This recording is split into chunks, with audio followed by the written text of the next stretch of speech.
George W. Bush's attempted rebrand from alleged war criminal to respectable model of Republican leadership continues unabated.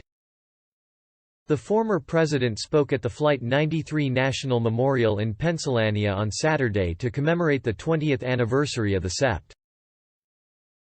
11 attacks, The New York Times reports. His remarks are most notable for the ways in which they attempt to revise the historical record of what happened after that day. Specifically, the rise in Islamophobia and anti-Muslim violence in the United States, which he completely left out of his account. Directly addressing those too young to recall that clear September day, per CNN, Bush recalls seeing all Americans, Muslim and non-Muslim alike, come together following the attacks without ever once giving in to Islamophobic bigotry. On America's day of trial and grief, I saw millions of people instinctively grab for a neighbor's hand and rally to the cause of one another. That is the America I know. At a time when religious bigotry might have flowed freely, I saw Americans reject prejudice and embrace people of Muslim faith. That is the nation I know. At a time when nativism could have stirred hatred and violence against people perceived as outsiders, I saw Americans reaffirm their welcome to immigrants and refugees. That is the nation I know. This is not mere nostalgia. It is the truest version of ourselves. It is what we have been, and what we can be again. This is complete bullshit. Bush himself responded to the attacks by launching a global war on terror, which caused the deaths of at least 897,000 people worldwide and displaced a minimum of 38 million others, Vox reports. Furthermore, non-Muslim Americans didn't by and large reject prejudice and embrace people of Muslim faith. Hate crimes against Muslims skyrocketed 500% between 2000 and 2009, according to NPR, and Muslims and immigrants of many faiths in the U.S. experienced newfound levels of harassment and social ostracism, as the accounts in this Al Jazeera piece demonstrate. Border policing increased as did mass surveillance. Nearly 40 people are locked up in Guantanamo Bay at present, notes Vox, indefinitely detained with no trial. I would find this kind of blatant historical revisionism galling had I not lived through the Bush presidency. That was one of his administration's specialties. U.S. Kabul drone strike appears to have killed an Afghan who worked for a U.S. aid group. Report casts doubt on the Biden administration account of the strike. The U.S. government's account of a drone strike launched against a suspected terrorist in Afghanistan toward the end of the military withdrawal from Kabul is being challenged by a report suggesting the victim was not a threat to the United States. According to a New York Times report, the drone attack that American officials said killed an ISIS terrorist carrying a bomb in a car toward U.S. troops may have killed a man with no ties to ISIS and who was carrying water to family members. American military officials announced late last month that the drone strike was in response to an imminent threat by suspected suicide bombers. The Times says that after reviewing video evidence and interviewing more than a dozen of the driver's friends and family members in Kabul, it has doubts about the U.S. version of events. Times reporting has identified the driver as Zamari Ahmadi, a longtime worker for a U.S. aid group, the report states. The evidence suggests that his travels that day actually involved transporting colleagues to and from work. And an analysis of video feeds showed that what the military may have seen was Mr.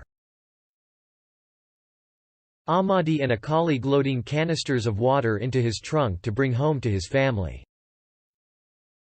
The U.S. previously admitted that there were 3 civilian casualties in the strike, but the Times report says the actual number is 10.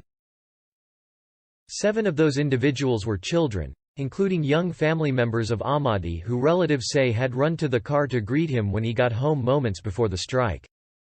2 well-placed U.S. military sources tell Fox News that the U.S. Central Command remains confident that the strike was based on accurate intelligence that showed the person in the car had bad intent, and that an investigation is underway into how many civilians were killed. Army General Mark Milley, chairman of the Joint Chiefs of Staff, said a secondary explosion confirms that the Ahmadi's car was filled with explosives. The Times report also disputes that claim. But an examination of the scene of the strike, conducted by the Times Visual Investigations team and a Times reporter the morning afterward, and followed up with a second visit 4 days later, found no evidence of a second, more powerful explosion, the report states. The White House did not immediately respond to a request for comment from Fox News. Trump slams rushed Afghanistan withdrawal, blames incompetent Biden. Trump said there has never been a greater embarrassment to the U.S. than the Afghanistan withdrawal. Exclusive. Former President Trump said there has never been a greater embarrassment to the United States than the Biden administration's rushed withdrawal of military assets from Afghanistan, telling Fox News that the U.S. has an incompetent person as the leader of our country. Trump, in an exclusive interview with Fox News Digital, reflected on Sept. 11, 2001, calling it a terrible day in our history, but he pointed to a terrible week in our history recently. To have that embarrassment to take place in Afghanistan with the same people who did the damage 20 years ago. It is the greatest embarrassment in the history of our country, Trump said. There has never been anything like this. It looks like we fled, and it is all because we have an incompetent person as the leader of our country, Trump told Fox News. Trump, who brokered a deal with the Taliban as president for a May 2021 troop withdrawal, said this never would have happened under his administration. I didn't even stick to it because I wanted to get out by May 1, and when they violated conditions, we bombed and did a lot of things, Trump said. They adhered to one condition: don't kill Americans or soldiers. Trump added, we hadn't lost a soldier or an American in 18 months in Afghanistan. It was going along very well. The Biden administration removed all U.S. military assets from Afghanistan on August 31 after the country fell to the Taliban. They never would have come anywhere near us. It wouldn't have happened, they wouldn't have taken over anything, Trump said. They knew that if they did, they would be bombed into hell. He added, they knew that, and that's why they never would have come in to fill this vacuum. Trump said that when the Biden administration began drawing back U.S. forces, we created this big open wound, a void, and the Taliban just came in and filled it, and within 24 hours, they controlled the whole country. When I heard they were taking the military out, I thought, that's inconceivable, Trump said. When asked whether he had words of comfort for Gold Star and military families and veterans, Trump replied, it would be easier, and probably more politically correct, for me to just say, hang in there, and something will happen. But they should be very angry, Trump said. They cannot feel even a little bit good or optimistic, because we have an administration that doesn't know what they're doing. Trump said that there is no way this should have ever happened. They should have never taken the military out first. You take the military out last, after all of the people are out, Trump said, referring to the American citizens and Afghan allies left behind after the U.S. military evacuation mission, which expired on August 31. The Biden administration has said the mission has transitioned from a military mission to a diplomatic one. No man, no woman left behind, Trump said. But we left, what could be, thousands. The State Department is currently working on a diplomatic mission to evacuate the known American citizens in Afghanistan, which they say is a total of approximately 100 individuals and Afghan allies. On Thursday, the White House announced the safe evacuation of Americans from Kabul to Qatar, and said the Taliban was cooperative and have been businesslike and professional as administration officials work to evacuate Americans. The White House called that dialogue a positive first step. Reacting, Trump said that the Biden administration looks like fools, calling their rhetoric sad and pathetic. These are the people that knocked down the World Trade Center. These are the people who have treated people so inhumanely, so badly, Trump said. I mean, we have been fighting them for 25 years, and to think that they're now reliable? The former president went on to slam the Biden administration for leaving behind what he estimated was $85 billion worth of military equipment. Trump predicted that the Taliban is sending any damaged U.S. equipment to China and Russia for repair.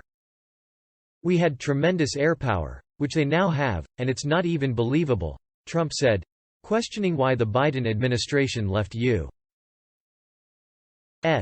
aircraft in Afghanistan. Trump went on to tout the military's success under his administration in bombing and killing Iranian Gen.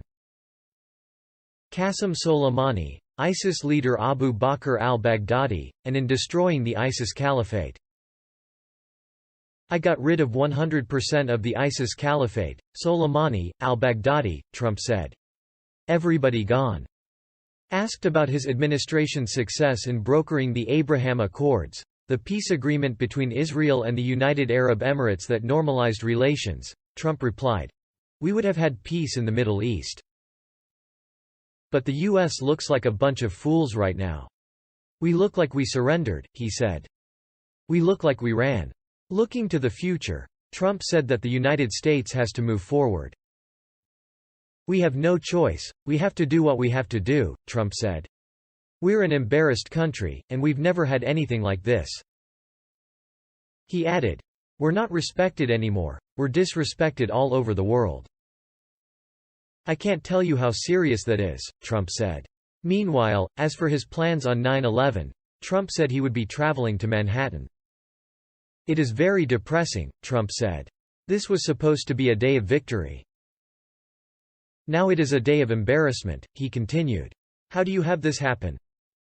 Trump added, "I think Biden rushed it to try to claim victory, and now, he looks like a fool."